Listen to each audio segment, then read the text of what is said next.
Hello and welcome to the Crystal Podcast on iCode Media. Today I had a conversation with Jeff Harrell, who is the Vice President of Product for Essilor of America Wholesale. We had a great conversation around, how our eyes move and how we use our eyes in today's world and the differences of how we communicate with patients who are early presbyopes versus later presbyopes and the advantages of getting our presbyopes into the technology that they need and that they deserve early on. So please enjoy our conversation. And as always, be sure to subscribe to the podcast, write a review, share it with your friends, and support those who support us. Getting young presbyopes into progressive lenses can be tough, but it doesn't have to be. Varilux Liberty 3.0 lenses are an introductory solution for new and young presbyopes, and they are available in select ad powers. This lens provides all-in-one balanced vision for an accessible and great first-time progressive lens wearing experience. Learn more about Varilux Liberty 3.0 lenses and get free resources to help start the progressive lens conversation with young presbyopes at essilorpro.com/Varilux.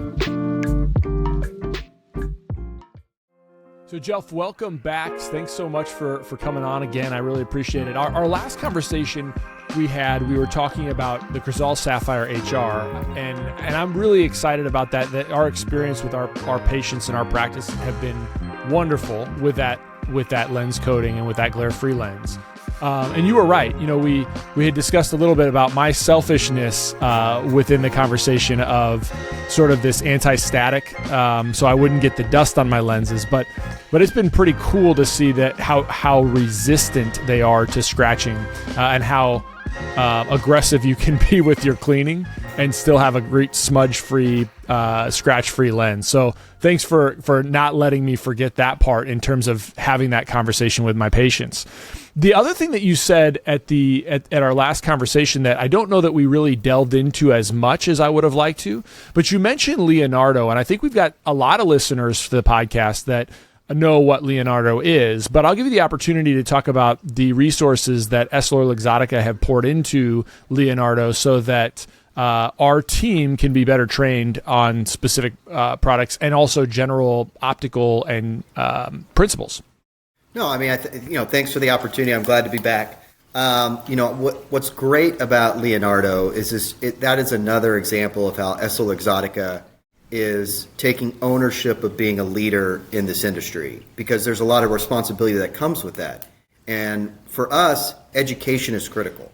I think we talked about it in the last our last podcast, where the education of the whole team, the staff, where there's the optometrists in the exam lane, the opticians in the dispensary, having everyone on the same page, having a similar level of knowledge, having the education about the products and the benefits makes it so much easier to make that final recommendation, that final prescription to your patient, so that they can walk out happy with what they want. Leonardo is by far a wealth of knowledge about the business. And I mean it from every aspect. If you want to learn about lenses, if you want to learn about frames, there's some really great videos on there about some of the brand storytelling around some of our best frame brands that we have when you think about Ray-Ban, Oakley, Persol. But then at the end of the day, you can get very technical. I can get really into the weeds on the manufacturing process. I can learn as much as I want about any Varilux design or Crizal coating. Or for some of your newer staff members, just the basic fundamentals of optics. And it's a great resource and place to go earn credit for certification classes for things like ABO if your staff needs that. I can't speak highly enough about Leonardo. I use it quite a bit because there's always something new out there. So I highly encourage you and your colleagues to visit it. Yeah, thanks for doing that. I just wanted to give it some justice so people knew exactly what we were talking about last time. The thing I really wanted to dive into today, what I'm excited about, is the Varilux XR series, and that's actually launching tomorrow. So I get to have the pleasure of talking to you about this right before this comes out. So, let's start by having a conversation around just progressive lenses in general, and sort of dive deeper so I can get an understanding. Again, most of my patients, we talked about this last time, but about glare-free lenses, but it really applies to progressive lenses as well, as most of our patients in my practice, when they purchase glasses from us, are not purchasing a lined bifocal or a trifocal. They purchase a progressive lens. They choose a progressive lens. They have great experiences with the progressive lens that we use. And as I've talked about before on the podcast and with you, we use Varilux products in our practice and have for basically since I've been out of school. And so I say that to say that our patients have really great experiences with the designs that we're using for them in our practice. But how many patients just across the board are not getting progressive lenses? Like what's the average uptake? I asked this question when we were talking about glare-free lenses, but the average percentage of a patient that needs an add power that gets a progressive lens, what is it across the country? Well, first and foremost, I applaud you and thank you for prescribing and recommending Varilux to all your patients with presbyopia. The sad thing is that's not what we see in the market. First and foremost, we know that less than half of presbyopes in the U.S. today are in a progressive lens. We, by far, more than other countries, have a very high propensity for bifocals and trifocals. A lot of that can be driven by price point and managed care, but also some of it is just the fact that we're still recommending it to a new presbyope. The sad thing is, once you recommend a bifocal to a presbyope, you will never get them into a progressive. There's no such thing as a bifocal conversion lens. It doesn't exist. Bifocal conversion comes from we stop recommending bifocals. Then you've got the other challenges of practitioners that are fine letting their patients walk out the door with what I would call a substandard solution, or just we can wait on it. We'll wait and see, right? Because there's a fear that I got to jump them from a single vision or maybe nothing at all if they're an emmetrope to a progressive lens. Maybe they're only a 0.75. Maybe they're just a 1 add. Hey, I wear a 1 add. I need a 1 add at my age. So I think that there's a hesitancy to talk about presbyopes to a younger generation of patient when with all the digital device use we're seeing, we know that patients are getting the impact of symptoms of presbyopia earlier. For a hyperope, you're talking 37, 38 years old, they're already feeling the effects of presbyopia. So don't let the patient walk out the door. Or you tell your patient, go down to the local CVS or Walgreens and get a pair of readers. I mean, that's not great either, because that's by far not the best solution that a patient could have. The best solution, which is why they're coming to you in the first place, is for your medical recommendation for the best solution for their vision is a progressive lens, specifically a Varilux progressive lens. So I think that there's a huge opportunity to both improve the standard of care and delight your patients by getting them into a progressive earlier. Don't be afraid to talk about presbyopia and use that word. I know we don't have such a fun term like nearsighted or farsighted for presbyopia. If you want to call it over 40 vision or anything else, there's just a huge opportunity to start having that conversation with patients earlier and in the exam lane. Well, and I think if I remember back to my conversation, I've had a number of conversations related to presbyopia, but one that sticks in my mind with Dr. Barnett and Lowe was this idea of like 4 million new presbyopes annually that kind of start to hit that 40-year-old mark. And then you start doing the math on it, and it's like, well, there's a number of those patients that never wind up in our practice. And I can't remember those numbers, but there's a lot of them. Like it's something like 30 million across the country that are presbyopes that basically just use reading glasses. But I started doing the math, and like if there were four now, not all presbyopes never saw the eye doctor before, but essentially what that looks at is if there's 4 million new patients that are developing presbyopia every year, and there's 45,000 just optometrists in the country, you're talking about 100 patients every year on average entering into an optometric practice. And let's say that even half of them, which I think is an overestimation, or actually an underestimation, if even half of them were new to the practice, new to entering into eye care, and you just say a low estimate of revenue per patient of, let's say, $250, just total revenue per patient, you're talking about, like, on the low end, 1 year, just from that 1 year of new patients delivered to the practice is like $25,000 to the practice. Now, that might not seem like a ton over the course of, over the course of 1 year, but keeping those patients happy, good vision, and continue to come back into the practice, it starts to compound. Because it's not just those patients that come back the next year, but it's those patients plus the new patients that have just turned presbyopic and now want another solution. So the other thing that you talked to me about last time that I was kind of underselling in myself is, and I like the point that you made, was your medical opinion and your medical prescription and recommendation for what that patient needs. And I think that I could do a lot better job, and I think many of us could, of saying, look, Mrs. Smith, you're complaining of some of this glare that you're experiencing mostly, or this difficulty with bright lights specifically related to your cataracts or to your macular degeneration.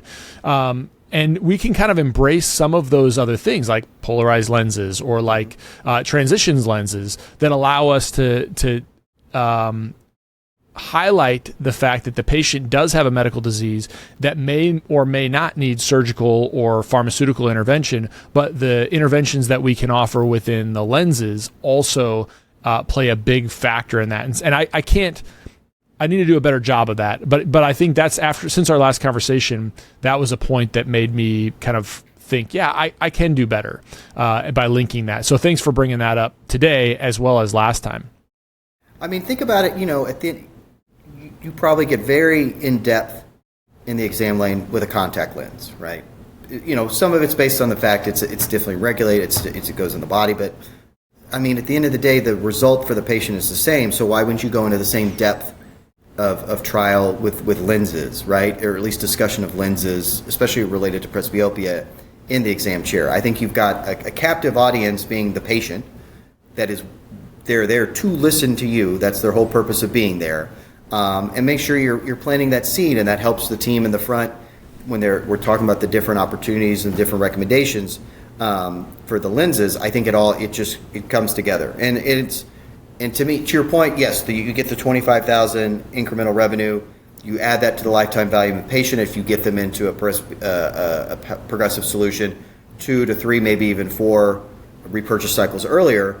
But also, don't forget, they are a presbyope. It is what they need to solve the problem that they're having. And it's coming from you, the medical professional, which is what they're looking for. It's funny, I see this, I see it all the time, even in my daily life. We're at my in-laws' house every Sunday for dinner, and I look across the table, my brother-in-law and his wife both just turned 41, and there she is with a pair of reading glasses sitting on top of her head, waiting to pop them down.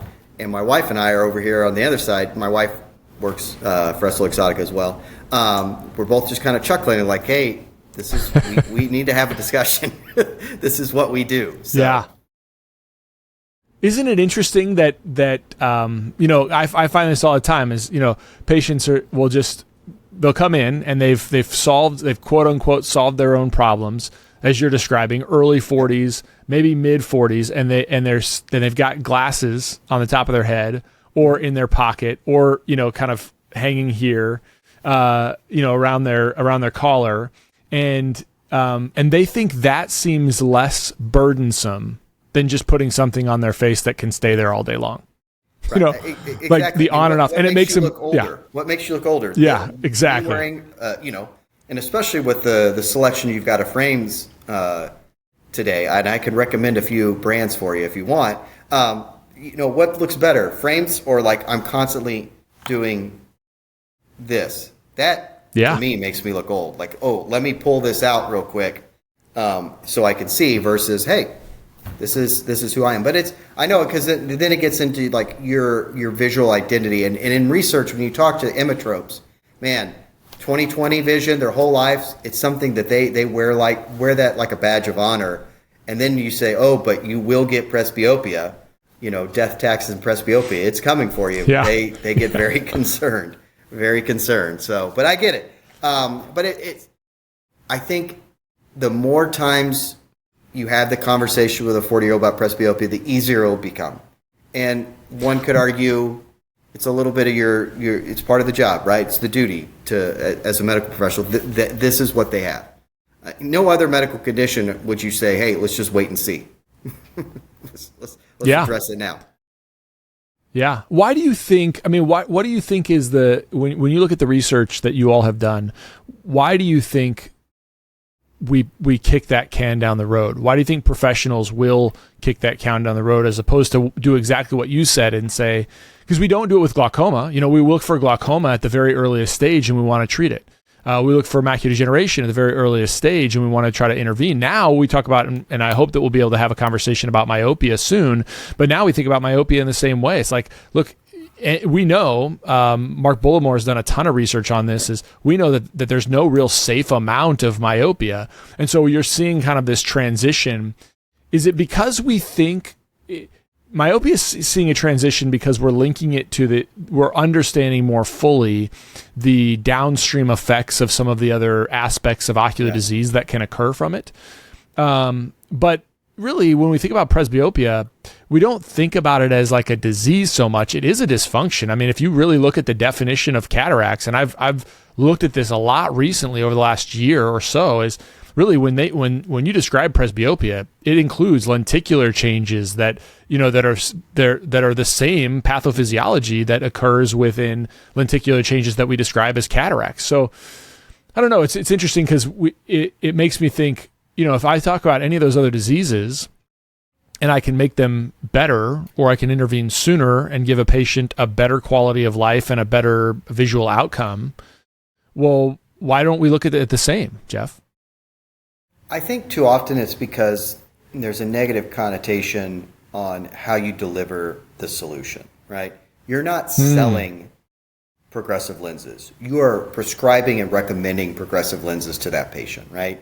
And that's where because the presbyopia conversation leads to the progressive lens conversation, which can be, we know it's a different out-of-pocket for a patient, regardless of if they have managed vision care or insurance or not, or a government plan. It is, and so there's a fear behind it. But if I'm going to another medical professional, hey, I don't give me a deal. I'm not looking for a deal on my cancer treatment, right? I'm going to pay because this is what I have. So think about it as, talk about the product in the exam lane. I think because we disconnect the discussion in the exam lane on presbyopia, on the condition, with the providing of the solution in the front of the office in the dispensary, then you get distracted with the frames. You have all these discussions, and then there's talk about dollars and cents. It's the consumer. We've talked about this before, that the individual patient in the exam lane, consumer in the dispensary, they start feeling that because they have to get their wallet out. You got to start the conversation. Don't disconnect the two. You have to be hand in hand with those conversations, because we are prescribing a progressive lens. This is the one we recommend. This is why, and it needs to be one continuous conversation from front to back. And I think that's where we fall down, because if you start the conversation of presbyopia, it should end in the recommendation of a progressive lens. If you're afraid of having the conversation on recommending that progressive lens for whatever reason for the patient, you're not going to even have the discussion on presbyopia. And that's doing the patient a disservice, because you at least have to talk to them about the visual condition that they have. And know that, one, don't feel bad. It happens to everybody, death, tax, and presbyopia. Two, there is not a solution to presbyopia. You are going to be a presbyope for the rest of your life. And then three, it's not going to get better. You don't normalize. You don't, I'm at a minus 2.25 sphere and I stop. I'm at a 1 ad. Next is a 1.25. Next is a 2. It's only going to get a higher level of presbyopia as you get older. So let's address it now. Yeah. Yeah. And it becomes, it's the same conversation that we have with our contact lens patients. It's a lot easier to adjust to those smaller powers. And that's actually why, you brought up Eisen as well, but Eisen has been a really great transition point in our practice in patients, when they're just using a lot of digital devices, and as we've talked about before, they are, all of them.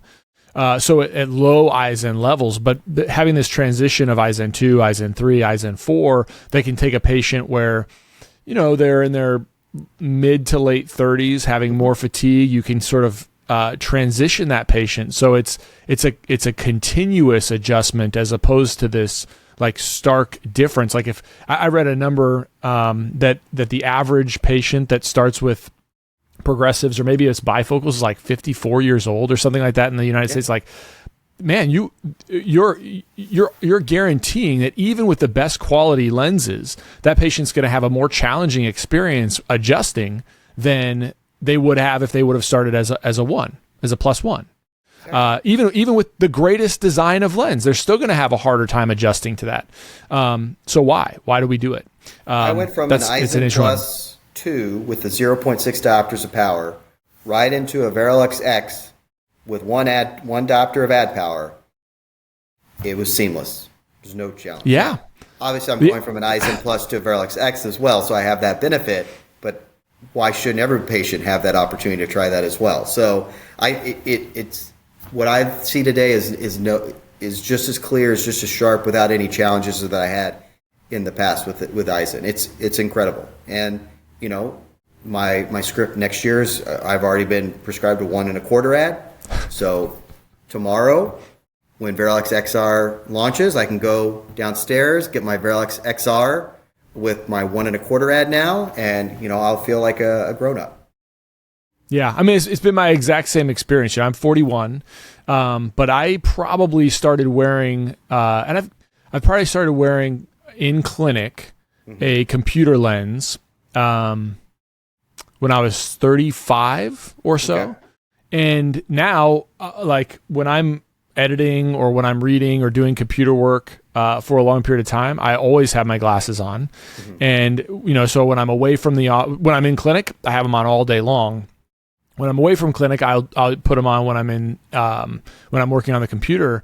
And the reality is like, I'm at 41, I'm not that old, but at least I think I'm not that old, but I will find myself like I'll be doing work like hanging pictures and I just put my glasses on and it feels so much more comfortable. And I never notice any visual distortion off to the side. I mean, again, we use good quality stuff, so I'm not worried about that, but it just seems seamless. And I think it's because I've had that transition. And so I always remember that when I talk to my patients. And I think you may even put a finer point on it, because probably the hardest ones are the emmetropes, the emmetropes that are now kind of getting by, and they do pride themselves on not having to put glasses on their face full time, but they put them in their head full time.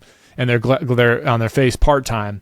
Those are the ones that are a little more challenging, and I'm working to make that better. I think we talked about the taking on and off of the readers, but if you think about if you have to do that every single time you look at your mobile phone, how often are you going to do that every single day? You know what I mean? So it's like people are on their digital devices constantly. Nothing's probably changed visual behavior more in the last few decades as the explosion of digital device utilization amongst patients. So if they're going to be on their phone or tablet all day, and every time they need their readers, it doesn't make sense to limit the patient to a reader. If this is how there's no digital life, this is life. So you need the right solution for it. Well, I think that brings up, you brought up the last 20 years, and I finished optometry school in 2008, and so I've been practiced now.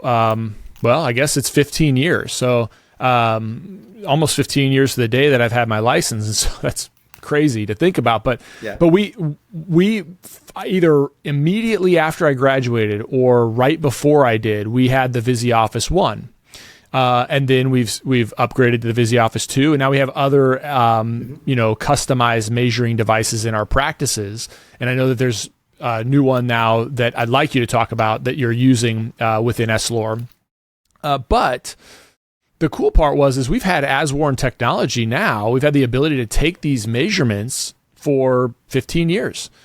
And that's what's exciting to me about the Varilux XR series lenses, is that we actually have this 15 years at least of data from taking all these custom eye measurements where people are, where they're looking and how there's this center of rotation and where that center of rotation, and we're going to want to have different powers and how that patient is using their eyes.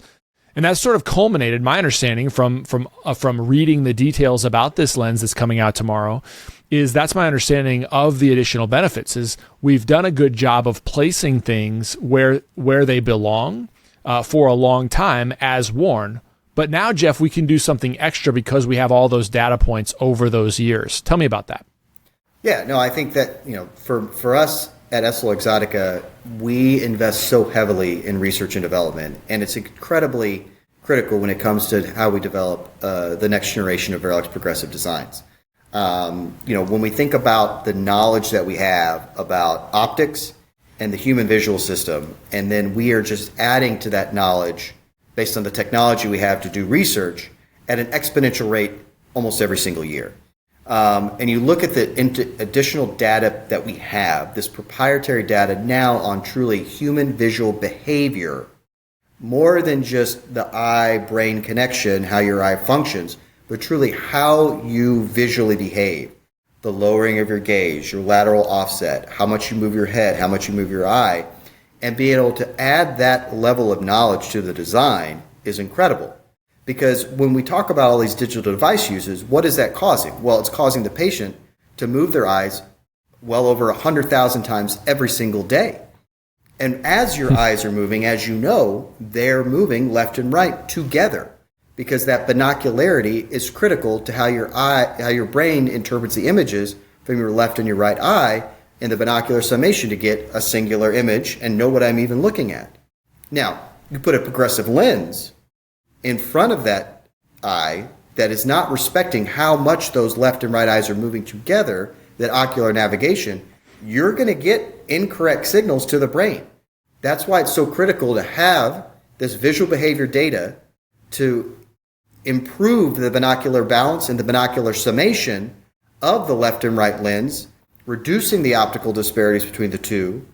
The brain gets that instantaneous sharp vision delivered to it, and that's what the patient gets, because you've got to have that binocularity is so important to the overall visual performance, your contrast sensitivity. If you don't understand how the eyes are naturally working together, and you can't apply that to the lens, you can't get the level of performance you're ever going to see with a Varilux XR lens. Because Varilux XR, the best overall progressive lens, is going to provide that instantaneous sharp vision even in motion. And that's what's critical, because you can have, knowing what the left and right eye are doing in a static environment is one thing. It's a whole nother thing to do it in a dynamic setting where you're moving, things are moving at you. That is the kind of information that we now have at our disposal to design something like Varilux XR series.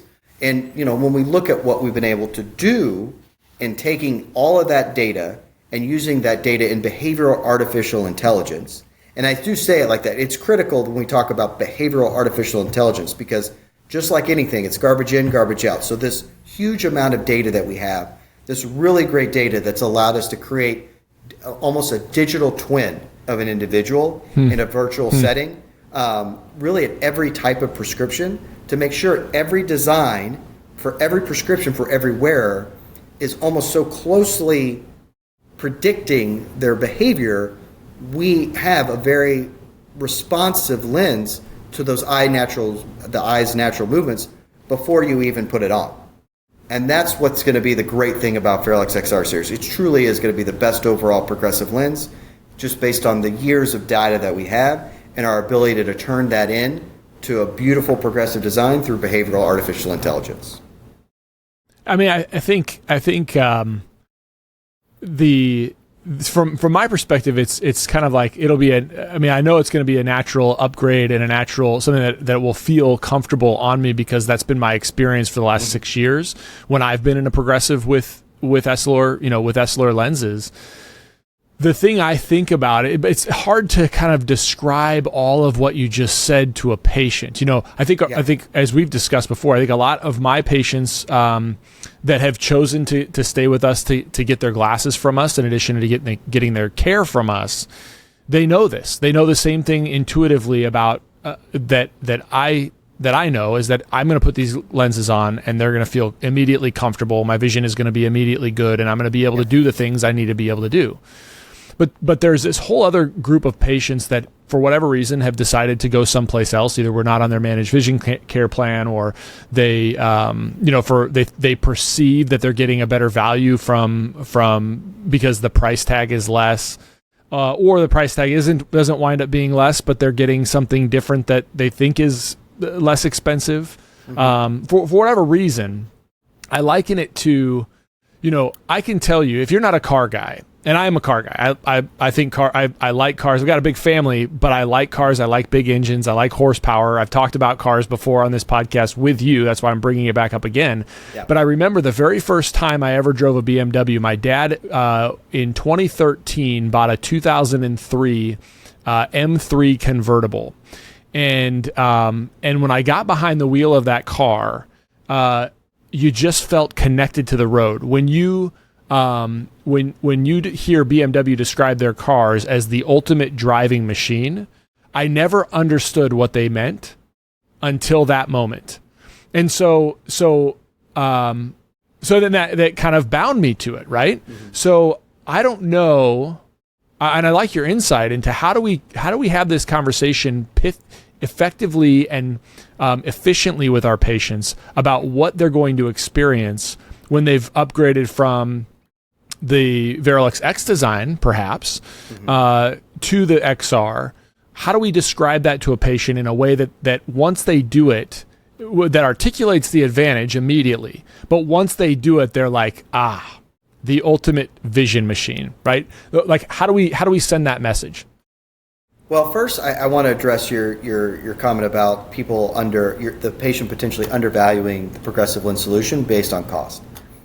I think a lot of that is a result of the practitioner not talking about, just like you would recommend and prescribe a contact lens by the brand and product name, doing the same thing with a lens. So if you just say, here's the progressive lens we recommend, and you just say progressive, and then the patient goes and walks by a location and says, we sell progressive lenses as well for X amount of dollars, they're not going to know that that's any different than what you prescribe them. If you say, I'm prescribing you Varilux XR series because over and above Varilux X, you're going to have instantaneous sharp vision, even in motion. So wherever you look, regardless of what's going on, you'll always maintain that sharpness of vision. And we know that because when we've done the wearer studies, we know that 90% of wearers in the wearer study perceived instantaneous sharp vision, even in motion. We know that 95% felt confident while they were in motion. We know that 95% were adapted to that design within the very first day, if not hours. So if you're not telling the patient what the brand is, what the product is, and then the why, then of course they're gonna think everything is, there's only one progressive lens. This is what I have. Someone else paid X for it. I got cheated. That's not what we want. So to me, first and foremost, you got to talk about it and say we are recommending and prescribing Varilux XR because it's the best overall progressive lens. It's going to provide all the vision you're going to need. It's built in such a way that you will have instantaneous sharp vision wherever you look. Yeah, I think that's really helpful. I might be a little behind if I'm going to start talking about this tomorrow, but let me bounce this. Okay. Let me bounce an idea off you and get you your reaction. Okay. So let me see if I've assimilated the information in a way that I would want to deliver it to my patients. I think this is helpful just in general to kind of think about this. And so this is totally just absorbing what you've said. So, Mrs. Smith, you have discussed having a challenge when you're trying to find those new locations, when you're looking from distance to near and looking at your phone. The Varilux XR lens will do that, will allow you to adjust your focus in different places while your eyes are moving from side to side instantaneously. And when we look at the studies on this lens, 90% of patients report that immediately or even within a few hours on the longer end, they're going to be able to see more comfortably and clearly than their previous really high quality lenses. Something like that, Jeff, may articulate. That is great because, I got to work on it. No, I got 24 hours. You're getting there. You're getting there. Now, remember, you're saying that to her in the exam lane. You're not waiting for the optician or dispenser to talk No, I know. At the point of sale, you got it. This is part of the recommendation in the chair, and you're talking about because you could say digital device use, screens everywhere. There's so much visual stimuli that you're absorbing every single day. Your eyes are just naturally moving all over the place. If the lenses that I'm recommending aren't designed to move with you, you're not gonna. It's gonna take a minute to figure out what am I even looking at, because the left and right have to work together. So I love how you're talking about, hey, your eyes are moving from here to here. This is going to make sure that you maintain that sharp vision regardless of where your eyes are looking. I think I think we can kind of get lost in the coolness of the stuff we do, and I think that happens to everybody in every position. I also think we can get lost in very cool. Let me tell you, I see that all the time. It is all the time. Yeah, and so I think that's the thing of like the more that we work on those types of things, the less it sounds, but the less it feels like us selling a product. The more it feels like us extolling all the cool benefits of like what we can accomplish now. And that I think is the key, is understanding the details, understanding the benefits, and discussing that benefits and prescribing those benefits based on that patient's specific symptoms. That's where I feel like when I'm firing on all cylinders with my patients, I never feel like I'm selling, even though I am. I mean, I'm not mentally selling them, but like if I want a patient to adhere to a treatment program, they need buy-in, and I can't get them to have buy-in if whatever that treatment program is, if I don't really believe that it's the best thing for them, and they'll feel it. And so that's why I love kind of working through that with you, and this has been helpful for me, even just kind of scripting out, or when I say scripting, that may not be exactly scripting, but how do I want this to sound for most patients, I think is very helpful for me to think through. No, I think I think that's great that you're already doing it now, and I encourage your colleagues to do the same. We already and for a few weeks now we've had some great content out on Leonardo that allows the optometrist, the optician, to go and learn about Varilux XR series. We are doing so much today through media, conversations like this, through training, in-person training at some of our road shows and trade shows, ABO credits available on Leonardo. Your colleagues should already be receiving some really impactful point-of-purchase tools and materials to help them in their recommendation. We're doing that now. We've been doing that for the last month or so, the last 6 weeks, because we want you to be ready tomorrow. We don't want to get to tomorrow. You download all the stuff into your practice management system. I can order on Visual, and now we start the process. That doesn't help the patient that's walking in the door tomorrow. You want to be ready to go for when Mrs. Smith walks in tomorrow. You are ready to recommend Varilux XR day one. And to us, that's the most critical thing we can do, is make the practice ready to feel confident in prescribing it from the very first moment they have the opportunity to. And that's our goal with this launch. Whether it's the education we're putting out, the elevated point of purchase and merchandising materials that we're providing the practice, everything is there to help the eye care professional recommend and prescribe Varilux XR to that patient as soon as they walk in the door. Now, I think you touched on, being a past Physioffice user. We do have additional opportunities for eye care professionals that want to provide truly a personalized, not just lens, but experience for the patient. So we have a device called the iRuler 2 that's available through Essilor Instruments, and you can go to their website and order it. It's a device that sits on an iPad with a clip on the frame, a very quick less than 2 minute. What I like to call follow the blue bouncing ball test for the patient, which takes 4 individual parameters: the gaze lowering, reading distance, lateral offset, and truly how your eye follows the blue ball. to get that, what we call the NVB, the near visual behavior. When that is applied to Varilux XR, it becomes Varilux XR Track, thinking about tracking your eyes. And by then, we're not just using all of our great data to predict the visual behavior of your patient. We are using the actual visual behavior of that individual patient in the design. So you get all the instantaneous sharp vision of Varilux XR, but now with up to a 25% reading zone based on the prescription to make sure that that reading zone is perfectly positioned in place for that individual's behavior so they have the most comfortable visual experience they can. Super cool. So, Jeff, I'm going to be respectful of your time. For the listeners, check out essilorpro.com. There's additional resources there. I'll also put the specific links in the show notes. Jeff, what am I forgetting? The most important thing I think we talked about today is to remind people that optics is cool. At the end it of the is day. cool. I don't think, Apple, Google, optics, that is the real high technology when you think about it. And so don't let your colleagues forget it. And none more so with Varilux XR series. 6 years of R&D, millions of data points, studying wearers all over the world to get to where we are today, where we will be tomorrow with Varilux XR series, the best overall progressive lens, the first eye responsive progressive lens because it's going to predict the visual behavior of your patient.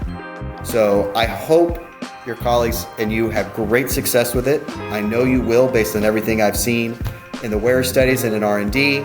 And I think it's going to be another great innovation for our customers, for your patients, for our industry, to show them really that optics is cool.